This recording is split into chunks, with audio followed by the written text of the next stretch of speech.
हम बुद्ध नीति शास्त्र की जब बात करते हैं और उसमें हम देखते हैं कि जो बुद्ध ने जो साधना का मार्ग मध्यम मार्ग बताया है, और उसकी जब हम चर्चा करते हैं तो हम देखते हैं कि आध्यात्मिक और नैतिक दृष्टि से बुद्ध ने मध्यम मार्ग को अपनाया। दो ऐसी सीमाएं हैं जिन तक आगे बढ़ने वाले को नहीं जाना चाहिए। एक और इंद्रिय विषयों के सुखों, वासनाओं में आसक्ति की आदत, तृप्ति खोजने का एक नीचा, असंस्कृत, त्याज्य और लाभहीन मार्ग जो सांसारिक जनों के लिए ठीक है, और दूसरी ओर आत्मा को कष्ट देने की आदत जो कष्टमय, त्याज्य और बेकार है। तथागत ने इन एक मध्यम मार्ग को पता लगाया है, एक ऐसा मार्ग जो कि आँखों को खोलता है और बुद्धि प्रदान करता है, जो शांति, अंतर्दृष्टि, उच्च प्रज्ञा और निर्वाण की ओर ले जाता है। वास्तव में यही आर्य अष्टांगिक पथ अर्थात सम्यक दृष्टि, सम्यक संकल्प, सम्यक वाक, सम्यक कर्मान, सम्यक जीव, सम्यक व्यायाम, सम्यक स्मृति और सम्यक समाधि है। इस प्रकार अष्टांग पथ मध्यम मार्ग है। अब हम एक एक सिद्धांत को लेकर उसकी चर्चा करेंगे। तो हम देखते हैं, सबसे पहले हम सम्यक दृष्टि को लेते हैं। बुद्ध ने अष्टांग पथ में पहला स्थान सम्यक दृष्टि को दिया है। अविद्या के कारण संसार और आत्मा के संबंध में मिथ्या दृष्टि उत्पन्न होती है और मनुष्य अनित्य, दुखद और अनात्म वस्तु को नित्य, सुखद और आत्मरूप समझने लगता है। इस मिथ्या दृष्टि को छोड़कर वस्तुओं के यथार्थ स्वरूप पर ध्यान रखने को सम्यक दृष्टि कहते हैं। इस तरह चारों आर्य सत्यों का सतत ध्यान करना सम्यक दृष्टि है। यह ध्यान निर्वाण की ओर ले जाता है। दूसरा है सम्यक संकल्प। दूसरा साधन है सम्यक संकल्प। इंद्रिय सुख से लगाव तथा दूसरों की ओर बुरी भावनाओं और उनको हानि पहुंचाने वाले विचारों को जड़ से उखाड़ देने का निश्चय सम्यक संकल्प है। आर्य सत्यों के ज्ञान से तभी लाभ हो सकता है जबकि उनके अनुसार जीवन व्यतीत किया जाए। सम्यक दृष्टि से सम्यक संकल्प होना चाहिए। सम्यक संकल्प में त्याग, परोपकार और करुणा शामिल है। सम्यक वाक। तीसरा साधन सम्यक वाक है। सम्यक संकल्प से सबसे पहले मनुष्य को अपने वचनों पर नियंत्रण करना चाहिए। यह सम्यक संकल्प का ही बाहरी रूप है। सम्यक वाक का अर्थ मिथ्यावाद, निंदा, अप्रिय और असत्य वचन इत्यादि से दूर रहना है। हर एक आदमी को अधम्म, अशुभ से बचकर धम्म, शुभ ही बोलना चाहिए। अच्छे आदमी सत्य, शुभ और उचित पर स्थिर रहते हैं। शत्रुता को कठोर शब्दों से नहीं बल्कि अच्छी भावनाओं से दूर किया जा सकता है। मन को शांत करने वाला ये एक हितकारी शब्द हजारों निरर्थक शब्दों से अच्छा है।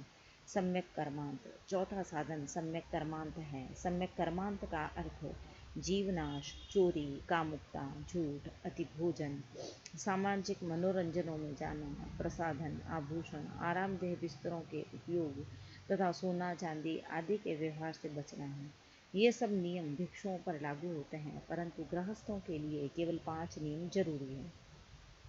साधारण लोगों के लिए और भी बहुत से नियम हैं। माता पिता को अपने बच्चों को दुर्गुणों से बचाकर सद्गुणों की शिक्षा देनी चाहिए, और शिक्षा खत्म होने के बाद अच्छी तरह धनादि देकर उनका ब्याह कर देना चाहिए। संतान को अपने वृद्ध माता पिता की सेवा और पारिवारिक कर्तव्य करने योग्य संतान बनना चाहिए, और माता पिता के मरने के बाद भी उनकी याद को बनाए रखना चाहिए। विद्यार्थियों को विद्याध्ययन, गुरुजनों का आदर और आज्ञा का पालन करना चाहिए और उनकी ज़रूरतों को पूरा करना चाहिए। गुरुजनों को उनसे बड़े स्नेह से व्यवहार करना चाहिए और उनमें सद्गुण उत्पन्न करके कलाओं और विज्ञानों में पारंगत कर देना चाहिए। पति पत्नी का आदर करे, उसके प्रति वफादार रहे, उसे वस्त्र आभूषण दे। पत्नी पति से प्रेम पूर्वक व्यवहार करे, गृहस्थी का निपुणता से प्रबंध करे, अतिथि संबंधियों का आदर सत्कार करे और पति के प्रति वफादार रहे। इसी तरह बुद्ध ने स्वामी और सेवक, मित्रजन, गृहस्थी और भिक्षुजन आदि के आपस के व्यवहारों के नियमों का विस्तार से वर्णन किया है। उन्होंने सबके त्याग, उदारता और करुणा का उपदेश दिया है। उन्होंने व्यक्ति और समाज दोनों को सुखी करने के नियम बतलाए हैं। इन नियमों को देखकर कोई भी बुद्ध को निराशावादी अथवा पलायनवादी नहीं कह सकते। सम्यक आजीव। सम्यक आजीविका का अर्थ अच्छे उपायों से जीविका कमाना है। सम्यक आजीविका के बिना सम्यक कर्मांत पर पूरी तरह अमल नहीं किया जा सकता। बुद्ध के अनुसार अस्त्र शस्त्र, पशु, गोश्त, शराब, जहर आदि के व्यापार नहीं करने चाहिए। दबाव, धोखा, रिश्वत, अत्याचार, जालसाजी, डकैती, लूटमार, कृतघ्नता इत्यादि उपायों से जीविकोपार्जन करना किसी भी आदमी के लिए कभी भी अच्छा नहीं है। सम्यक व्यायाम दृष्टि, संकल्प, वाक, कर्म तथा जीविका के बारे में उपरोक्त नियमों का पालन करने के साथ कुसंस्कारों को रोकना और बुरे भावों से बचना भी बहुत जरूरी है। इसके लिए प्रयत्न करने को सम्यक व्यायाम कहते हैं। इसमें आत्मसंयम, इंद्रिय निग्रह, बुरे विचारों को रोकना, शुभ विचारों को जागृत करना और मन को सर्वभूत हित पर जमाए रखना आदि शामिल है। बुरे विचारों को रोकने के लिए 5 तरीके बतलाए गए हैं। किसी शुभ विचार का चिंतन करो, बुरे विचारों के अनुसार काम करने के नतीजों को देखो, बुरे विचारों के कारणों का विश्लेषण करके उसके परिणामों को रोको, सांसारिक चेष्टा की सहायता से मन पर नियंत्रण करो। धर्म का पालन मन पर निर्भर है और धर्म के पालन पर बोधि की प्राप्ति निर्भर है। यह प्रणाली योग की प्रतिपक्ष भावना की पद्धति के समान है। इस तरह धर्म के मार्ग में आगे बढ़े हुए व्यक्तियों को भी सम्यक व्यायाम की जरूरत है, जिससे उन्हें भविष्य में पतन का खतरा न रहे। सम्यक स्मृति। सम्यक स्मृति का अर्थ शरीर, चित्त, वेदना या मानसिक अवस्था को उनके यथार्थ रूप में याद रखना है। उनके यथार्थ रूप को भूल जाने से हीन विचार मन में घर कर लेते हैं और उनके अनुसार क्रियाएं होने लगती हैं, आसक्ति बढ़ती है और दुख सहन करना पड़ता है। सम्यक स्मृति में शरीर की अशुद्धियों, संवेदनाओं, सुख दुख और तटस्थ वृत्ति का स्वभाव, लोभ, घृणा और भ्रमयुक्त मन का स्वभाव, धर्मों, पंचस्कंधों, इंद्रियों के विषयों, बोधि के साधनों और 4 आर्य सत्यों को याद रखना शामिल। सम्यक स्मृति से आसक्ति नष्ट होकर दुखों से छुटकारा मिलता है। दीर्घ निकाय में गौतम बुद्ध ने सम्यक स्मृति के बारे में विस्तार से बताया है। उनका उपदेश है कि शरीर को मिट्टी, जल, अग्नि तथा वायु का बना हुआ समझना चाहिए और यह याद रखना चाहिए कि वह मांस, हड्डी, खाल, अंतरी, विष्ठा, पित्त, कफ, लहू और पीप आदि घृणित वस्तुओं से भरा रहता है। शमशान में जाकर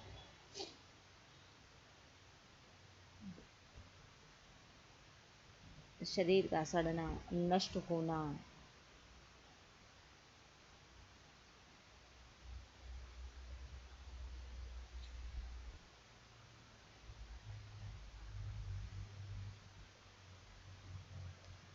कुत्ते तथा गिद्धों का खाद्य बनना और आखिर में धूल में मिल जाना देखना चाहिए। इन सब सत्यों को याद रखने से अपने तथा दूसरों के शरीर के प्रति अनुराग और मोह मिट जाता है। इससे अन्य अशुभ वृत्तियों के प्रति भी अनुराग नहीं रहता। इससे पूर्ण अनासक्ति हो जाती है और दुख नष्ट हो जाते हैं। इस तरह सम्यक स्मृति के प्रभाव से मनुष्य सांसारिक बंधनों से नहीं बंधता। सम्यक समाधि। ऊपर बताए हुए 7 तरह के नियमों के अनुसार चलकर मनुष्य की चित्त वृत्तियाँ शांत हो जाती है और वह सम्यक समाधि में प्रवेश करने योग्य हो जाता है। निर्वाण तक पहुँचने से पहले सम्यक समाधि की 4 अवस्थाएं होती है। पहली अवस्था में शांत चित्त से 4 आर्य सत्यों पर मनन किया जाता है। विरक्ति और अशुद्ध विचार से अपूर्व आनंद उत्पन्न होता है। दूसरी अवस्था में मनन आदि प्रयत्न दब जाते हैं तथा तर्क वितर्क अनावश्यक हो जाते हैं। संदेह दूर हो जाता है और आर्य सत्यों में श्रद्धा बढ़ती है। इसमें विचार के स्थान पर सहज ज्ञान आ जाता है। प्रगाढ़ चिंतन से शांति का बोध होता है। तीसरी अवस्था तटस्थता की अवस्था है। इसमें मन और आनंद और शांति से हटाकर मन को आनंद और शांति से हटाकर उसमें उपेक्षा भाव लाने की कोशिश की जाती है। इसमें चित्त की साम्य अवस्था रहती है, परंतु समाधि के आनंद के प्रति उदासीनता आ जाती है। चौथी अवस्था पूर्ण शांति की अवस्था है, जिसमें सुख दुख नष्ट हो जाते हैं। इसमें चित्त की वृत्तियों का निरोध हो जाता है। यह पूर्ण शांति, पूर्ण विराग और पूर्ण निरोध की अवस्था है। इसमें दुख बिल्कुल नष्ट हो जाते हैं और अरहत पद या निर्वाण प्राप्त हो जाता है। यह संपूर्ण प्रज्ञा की अवस्था है।